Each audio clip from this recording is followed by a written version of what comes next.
혹시 여러분은 버킷리스트에 대해 들어보신 적이 있습니까?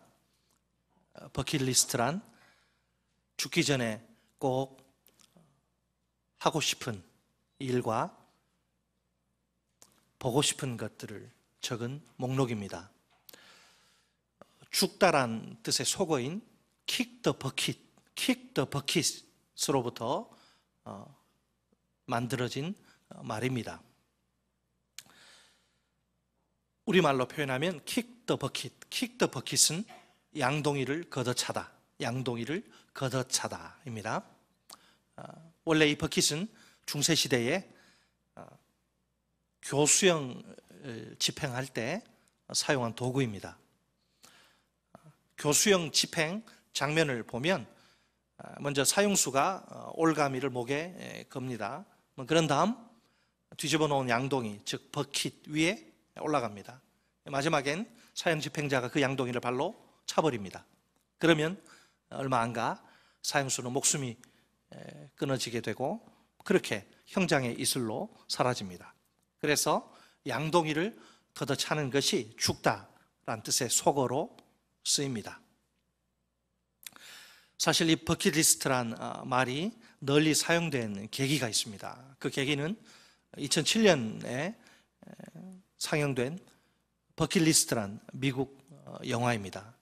그 영화 속에 이런 유명한 대사가 나옵니다.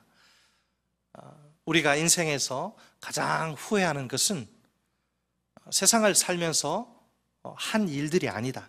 하지 못한 일들이다. 과연 오늘날 사람들이 버킷리스트를 작성하는 이유가 무엇일까요? 후회하지 않는 삶을 살기 위해서입니다. 우리가 이 세상을 살면서 꼭 하고 싶은 일들이 꽤 많지요?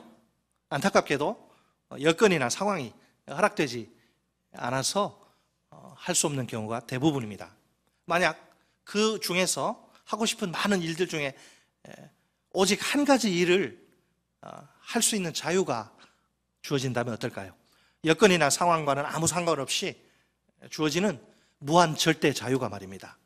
그런 자유가 내게 있다면 어떤 일을 하고 싶습니까? 질문을 이렇게 한번 바꿔 보지요. 당신에게 있는 오직 한 가지 소원은 무엇입니까? 당신에게 있는 오직 한 가지 소원은 무엇입니까? 속으로 한번 대답해 보세요. 시편 27편은 크게 4개의 연으로 구성되어 있습니다. 첫째 연은 1절로 3절인데요. 시인의 확신에, 이것은 시인의 확신, 시는 전쟁터에서도 두려움이 없습니다.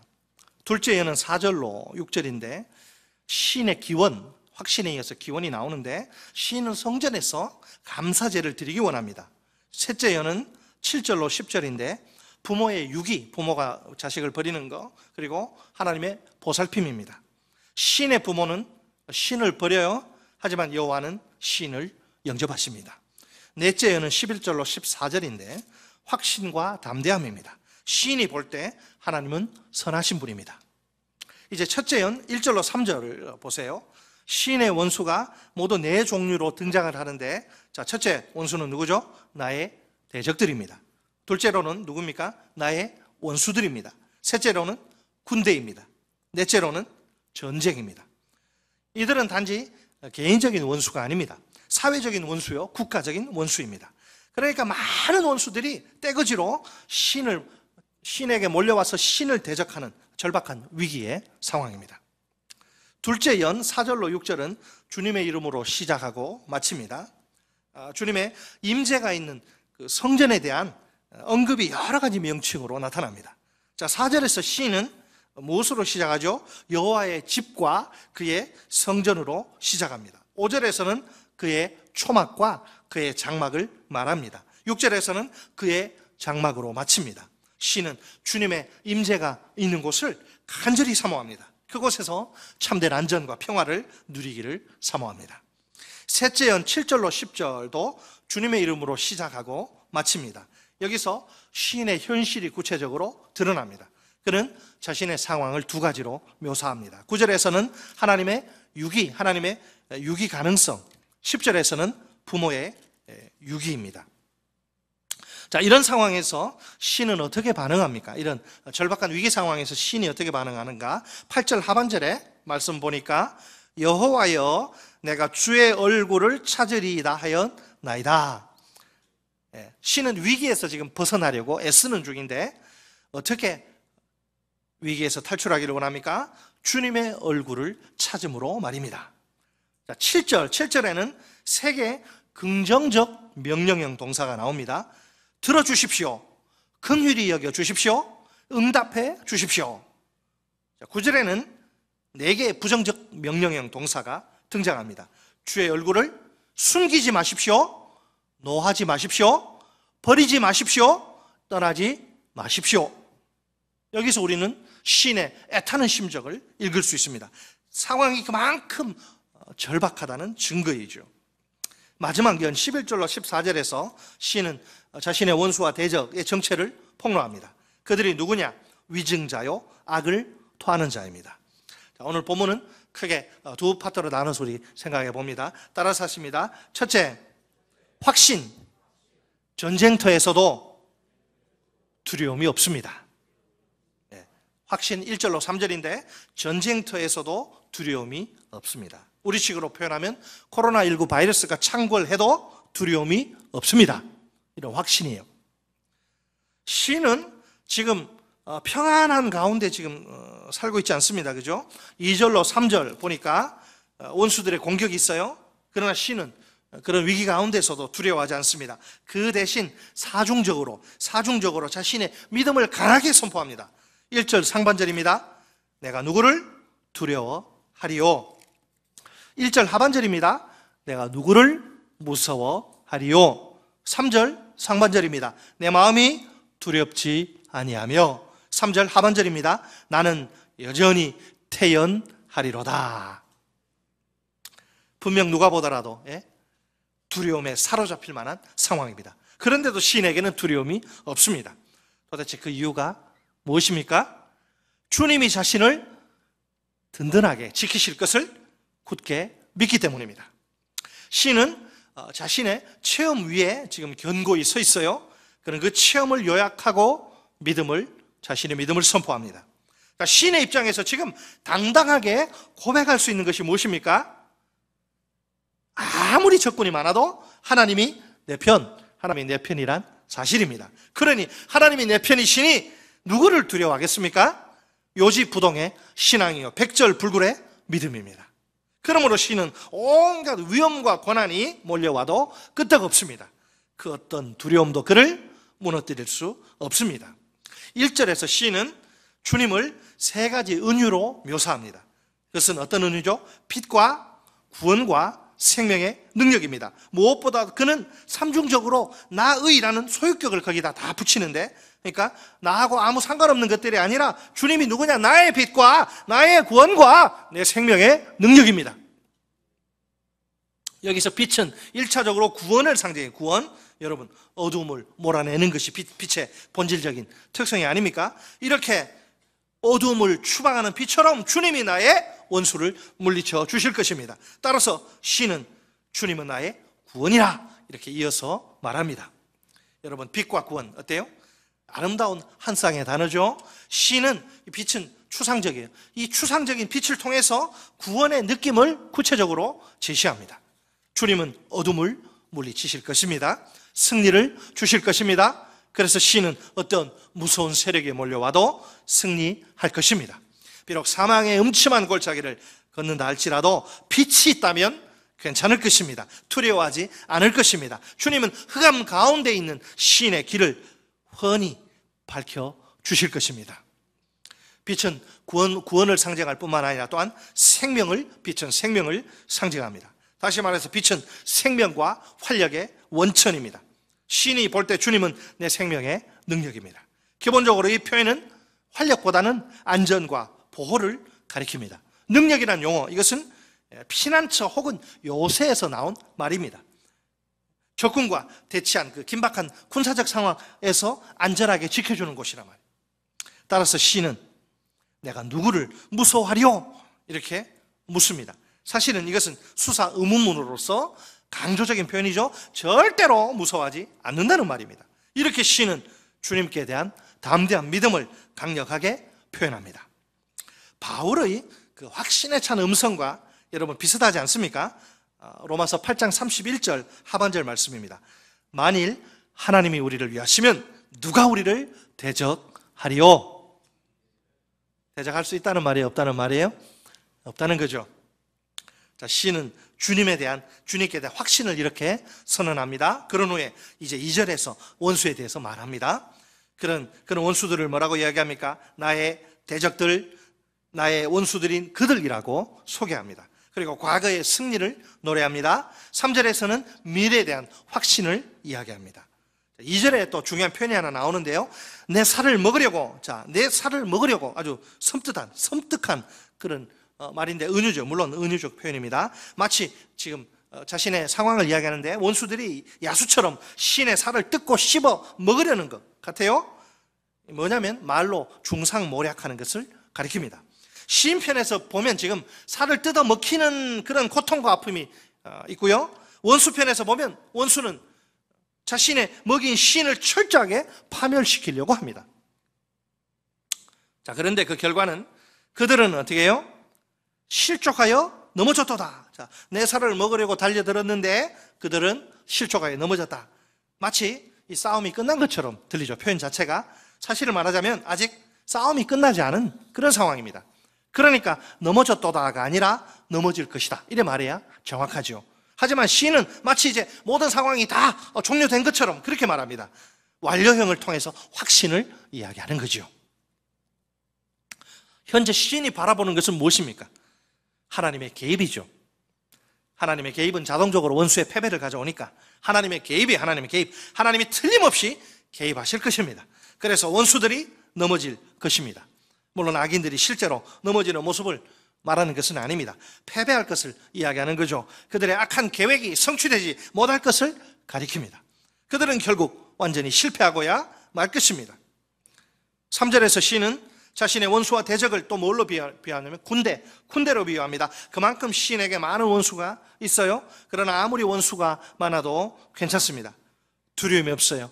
만약 시인이 왕이라면 어떨까요? 그는 이스라엘 군대 사령관으로서 원수들과 지금 싸우는 거죠. 시인은 지금 극도로 아주 위험한 상황에 직면해 있습니다. 그런 상황에서 적과 맞서 싸웁니다. 진치다. 자, 진치다란 말이 있죠. 3절에 군대가 나를 대적하여 진칠지라도. 진치다 말은 기본적으로 이렇게 삥 둘러싸다 하는 뜻이죠. 나를 대적하여 이런 표현 함께 붙어가지고 나를 치려고 이제 삥 둘러 빠져나가지 못하도록 나를 치려고 완전히 둘러싸다, 에워싸다 그런 의미인데, 그러니까 사면초가 시는 사방으로 이렇게 포위당한 상황. 얼마나 어려운 형편입니까? 그러나 시는 그런 환경 가운데서도 내 마음이 어떡하다? 두렵지 아니하다 이렇게 말합니다. 여러분, 여기서 내 마음은 내 자신을 가리킵니다. 구약 성경에서 이 마음이란 단어가 주로 지적이고 의지적인 차원을 부각시키는데 정서적인 차원이 아니라 여기서는 그러니까 지정의의 결합체인 인격 곧 전인을 가리킵니다. 자기 존재 전체가 두려워하지 않는다. 3절 상반절에 보면 군대란 단어, 군대에는 진인데 진하고 마찬가지죠. 군대의 진은 하반절에 보니까 전쟁과 지금 쌍을 이룹니다. 평행을 이룹니다. 전쟁은 전쟁에 참여하는 자, 곧 부대를 의미하고, 자, 그렇다면 전쟁에 일어나 나를 치려할지라도는 이런 말이죠. 용사들이, 대적이죠 물론, 용사들이 나를 치려고 일어날지라도 새로운 무기로 무장하는 수많은 적군들, 그들이 신을 이제 무너뜨리려고 달려드는 중이라. 자, 이 시편 27편은 놀랍게도 아주 좀 흥미롭게도 이거 지금 굉장히 힘든 상황임에도 불구하고 다른 여러 애가처럼 애통의 요소가 전혀 없어요. 내 지금 상황이 너무 힘박해서 내가 지금 죽을 것 같다, 막 헉헉거리고 슬프다, 이런 요소가 전혀 없습니다. 이게 무슨 반증이냐면 시인도 사람인데 연약하지 않겠습니까? 그런 마음이 들죠. 그러나 그런 애통의 요소가 전혀 없다는 것은 시인의 믿음이 그만큼 강하다는 거예요. 그에게는 어떤 악도 대적할 수 있다는 신념이 있습니다. 그는 의로우신 하나님이 그를 그 상황 속에서 붙드실 것을 확신합니다. 아울러 악인의 궁극적 운명에 대해서도 확신합니다. 그래서 그의 마음에 하나님이 주시는 평안이 있습니다. 그의 확신은 굳센 믿음에서 솟아난 것이지요. 그에겐 오직 하나님만이 유일한 능력입니다. 따라서 시인은 자신의 지금 문제보다 하나님 한 분께 초점을 둡니다. 자신의 문제는 그야말로 아주 사소해 보입니다. 하나님만이 크게 보이는 거예요. 그는 모든 착잡한 감정과 염려에서 벗어나 있습니다. 오직 주님만 생각합니다. 상상할 수 없는 믿음의 담력이죠.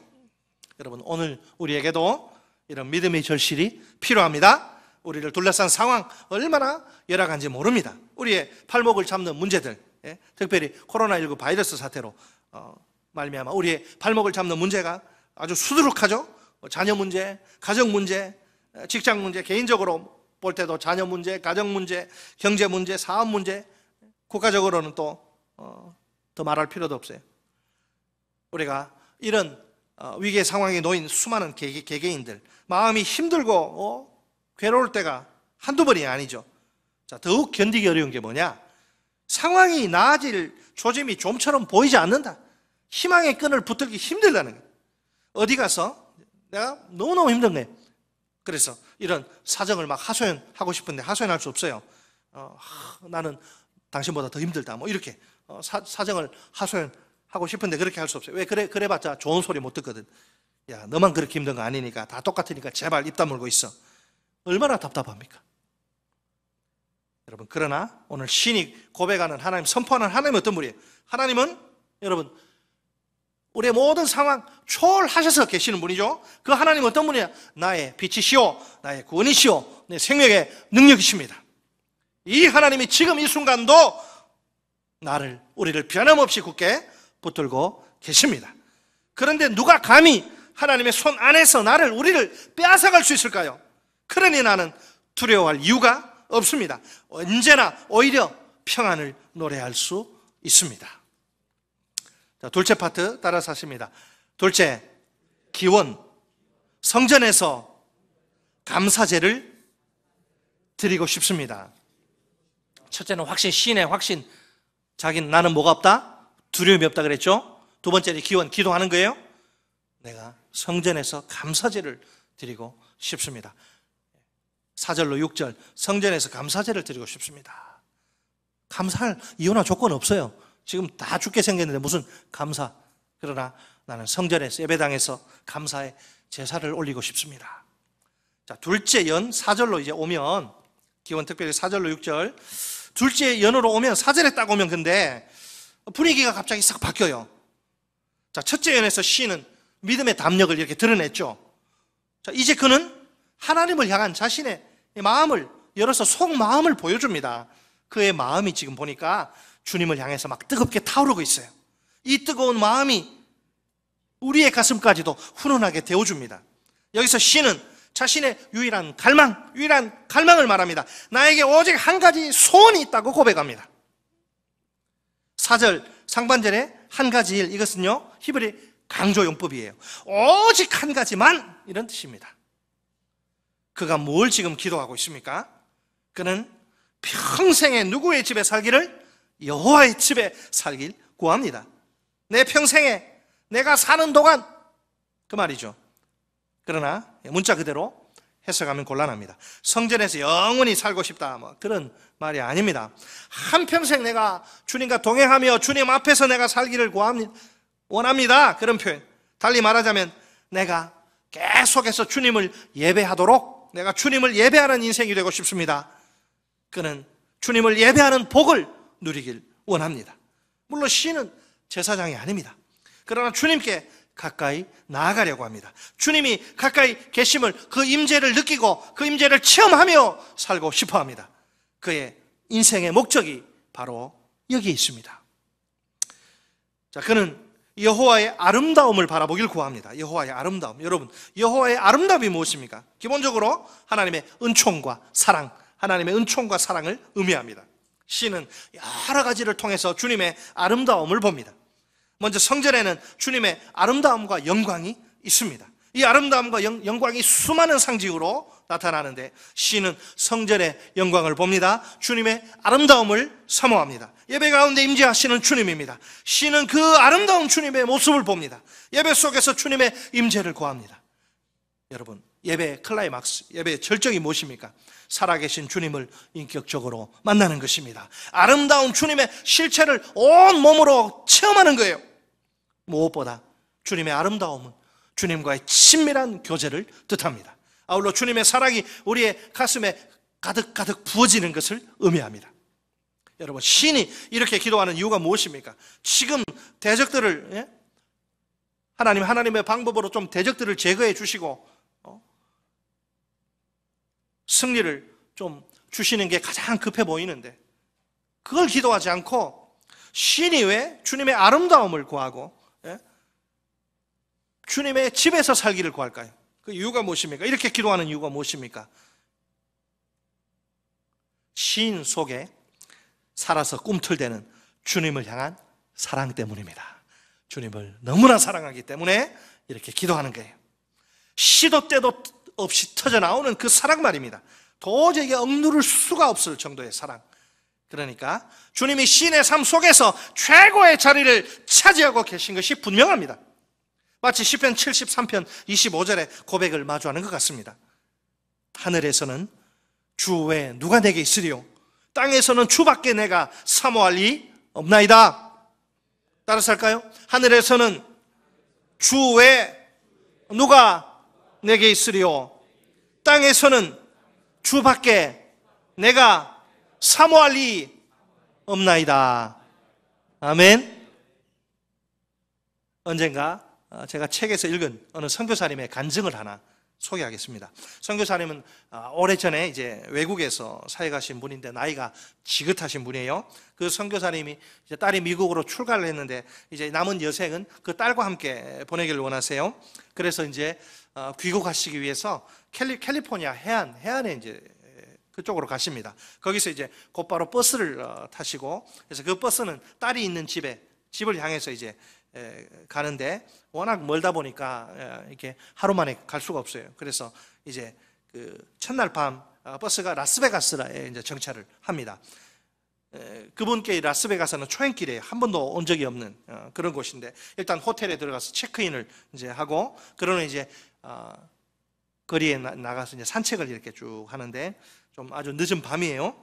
그런데도 거리는 대낮처럼 아주 환합니다. 선교사님의 그 귀와 눈에 들어온 이 풍경이 얼마나 대단한지 몰라요. 시끌벅적한 그 음악 소리, 휘황찬란한 호텔들, 세상에 명차는 다 모인 자동차 쇼, 카지노에서 벌어지는 도박, 슬롯머신에서 동전 쏟아지는 소리, 유명 연예인들이 대거 출연하는 쇼, 온갖 진귀한 술과 음식을 파는 식당들. 선교사님 한참을 돌아다니시는데, 그러다가 이제 숙소로 돌아오시죠. 방에 이제 들어오셔서는 불을 켜야 되는데 불을 켜지 않고 창문에 커튼을 이렇게 활짝 여십니다. 아주 고요한 가운데 창문 앞에 무릎을 딱 꿇으세요. 그리고 라스베가스 거리를 이렇게 위에서 아래로 내려다 보시고, 잠시 후에는 하늘을 바라보시는데, 우리 선교사님은 그 아래 세상보다 더 찬란한 빛으로 가득한 그 하늘을 바라보시고 이런 기도를 올리십니다. 하나님, 오늘 당신보다 더 좋은 것은 단 하나도 보지 못했습니다. 하나님, 오늘 당신보다 더 좋은 것은 단 하나도 보지 못했습니다. 무슨 말입니까? 이 세상 그 어떤 것도 하나님과 비교할 수 없다는 말입니다. 하나님을 최고로 사랑한다는 믿음의 고백입니다. 여러분, 이렇게 하나님을 최고로 사랑하는 사람만이 참된 예배자가 될 수 있습니다. 일평생 진정한 예배자로 살 수 있습니다. 그에게 가장 소중한 것이 무엇입니까? 최고로 사랑하는 하나님을 만나는 예배입니다. 여러분, 오늘날은 예배 홍수시대라 불릴만합니다. 수많은 교회에서 쏟아져 나오는 예배가 얼마나 많습니까? 기독교 방송을 통해서 영상이나 전파로 흘러나오는 예배는 또 얼마나 많습니까? 마음만 먹으면 얼마든지 자유롭게 예배의 자리에 나아갈 수 있습니다. 예배의 자유를 빼앗긴 국가들, 멀리 갈 것 없이 저 북한과 중국, 예배의 자유가 없는 국가들을 한번 비교해 보세요. 여러분, 우리의 상황, 대한민국의 상황은 하나님의 축복이요 하나님의 은혜입니다. 그러나 역설적으로 홍수 때에 생수를 구하기 어렵듯이.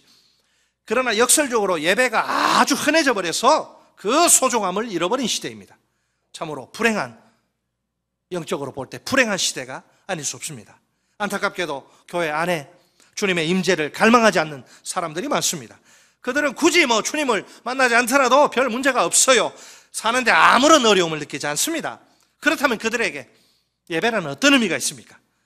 따분하고 지겨운 종교의식에 불과한 건 아닐까요? 그들의 마음은 이미 오랜 화석처럼 굳어져 있습니다. 죽음처럼 깊은 냉랭함만이 가득할 뿐입니다. 소름 끼치도록 차가운 마음을 지닌 영혼이에요. 그런 영혼이 어떻게 주님을 만날 수 있을까요? 참으로 황홀하기 짝이 없는 우리 주님의 임재가 아닙니까? 그러나 그 임재가 그 영혼에게는 아무런 유익이 되지 못합니다. 오늘 코로나19 바이러스 사태로 우리의 예배가 자유롭지 못합니다. 예배당에 모인 분들은 소수이고 다수가 자택에서 예배할 수밖에 없습니다. 그동안 아무런 제약 없이 자유롭게 예배당에 모여 예배해온 우리가 아닙니까? 그런데 뜻밖의 재난으로 갑자기 안타까운 제약의 현실을, 상황을 만나다니요, 마치 이산가족처럼 뿔뿔이 흩어져서 예배해야 하는 현실이 가슴 아플 따름입니다. 이번 기회에 우리가 이 현장 예배의 소중함을 진정으로 깨달을 수 있기를 바랍니다. 이제 하나님 앞에서 정직하게 우리의 영혼의 상태를 점검해 보기 원합니다. 지금 우리는 어떤 마음으로 예배의 자리에 앉아 있습니까? 정말 주님의 임재, 아름다운 주님의 임재를 기대하고 있습니까? 주님을 만나려는 열망이, 주님을 만나고 싶은 열망이, 주님을 만나지 않으면 살 수 없다는 그런 마음으로 주님 만나기를 원하는 열망이 속에서 부글부글 끓고 있습니까? 무엇보다 우리에게 주님을 향한 사랑이 살아 있어야 합니다. 그래야 참된 예배가 가능합니다. 주님을 사랑하면 반드시 주님과의 만남에 대한 갈망이 타오르게 되어 있습니다. 이것은 자연스러운 반응입니다. 만약 몸은 예배 자리에 있지만 주님을 만나고 싶은 마음이 전혀 없다면 어떨까요? 그것은 주님을 사랑하는 예배자의 모습이 아닙니다. 그런데도 주님을 사랑한다고 외친다면 그것은 새빨간 거짓말입니다. 우리가 주님을 최고로 사랑해야 합니다. 그래야 진정한 예배자로 일평생 살 수 있습니다. 주님이 내게 어떤 분입니까? 단지 주님은 내게 좋으신 분입니까? 그 정도의 고백으로는 한참 부족합니다. 솔직히 말해 내가 좋아하는 것들이 이 세상에 얼마나 많습니까? 주님이 그 많은 것들 가운데 하나입니까? 그 정도 수준으로는 안 됩니다. 주님이 내게 최고로 좋아야 합니다. 그래서 다른 모든 좋은 것들은 눈에 들어오지 않아야 됩니다. 그 정도가 되어야 합니다. 이것이 바로 주님이 예배자인 나에게 오늘 원하시는 수준이라. 오늘 예배 가운데서 우리 주님이 주목하시는 사람들은 누구입니까? 주님과의 만남을 간절히 사모하는 영혼들입니다. 우리 주님은 그 영혼들에게 틀림없이 말씀으로, 성령으로 임재하십니다. 그들을 친밀한 교제, 은혜 속으로 인도하십니다. 한없는 사랑을 그 영혼들에게 마음껏 부어주십니다. 그래서 그들은 주님의 놀라운 터치를, 놀라운 만져주심을 경험합니다. 주님의 그 만져주시는 아름다운 손길이 얼마나 황홀한지요, 그 손길 안에 치유와 회복과 공급의 능력이 충만합니다. 아무리 큰 인생의 문제가 먹구름처럼 내 인생을 덮쳐도 두렵지 않습니다. 조금도 걱정할 필요가 없습니다. 주님이 내 영혼을 예배 가운데 임재하셔서 내 영혼을 만져주시기만 하면 됩니다. 그러면 더 이상 문제가 문제로 보이지 않습니다. 문제를 뚫고 일어설 힘과 용기를 공급받기, 하사받기 때문입니다. 이렇게 예배 가운데서 진정으로 주님을 만난 영혼들에게는 두 가지 특징이 있습니다. 첫 번째 특징은 말할 수 없는 행복입니다. 이 행복이 영혼 가득 흘러넘칩니다. 두 번째 특징은 더욱 주님께 가까이 나아가려는 열망입니다. 이 열망이 영혼 속에서 활화산처럼 폭발합니다. 그래서 일평생 내가 주님을 예배하는 자로 살고 싶습니다. 그렇게 고백합니다. 행복과 열망 어떻습니까? 내게 있다면 참 좋겠죠? 그렇다면 우리의 오직 한 가지 소원은 무엇이 되어야 합니까? 평생 동안 주님을 예배하는 자로 사는 것입니다. 내 평생 사는 동안 주 찬양하리. 여호와 하나님 내 주를 찬양하리. 평생 동안 아름다우신 주님, 영광스러운 주님, 세상 그 무엇과도 비교할 수 없는 최고의 존재 주님, 그 주님을 내가 평생 예배하는, 그 주님을 경배하는 자로 사는 거예요. 그러기 위해선 주님을 향한 우리의 사랑이 회복되어야 합니다. 주님이 우리에게 있어서 최고의 사랑의 대상이 되어야 합니다. 아울러 예배를 바라보는 우리의 시각이 달라져야 합니다. 예배는 수많은 종교 행위 중에 하나가 아니에요. 예배는 우리 인생의 목적입니다. 예배 속에 아름다운 주님과의 진정한 만남이 있습니다. 이 만남 속에 인생 최고의 행복이 있습니다. 더 이상 타성에 젖은 모습으로 예배 자리에 나오지 맙시다. 주님의 임재를 기대하며 예배 자리에 섭시다. 예배를 준비하는 자세로 매일매일의 삶을 살아갑시다. 아름다운 주님과의 만남을 갈망하는 예배자가 됩시다. 끝으로 우리 다 함께 시인처럼 고백해 볼까요? 먼저 확신입니다. 우리 고백합니다. 나는 전쟁터에서도 두려움이 없습니다. 나는 코로나19 바이러스가 창궐해도 두려움이 없습니다. 다음은 기원 기도예요. 나는 성전에서 감사제를 드리고 싶습니다. 나는 예배당에서 감사로 하나님께 예배하고 싶습니다. 나는 평생 예배자로 살고 싶습니다. 확신과 기원으로 승리하는 우리 모두가 되기 바랍니다.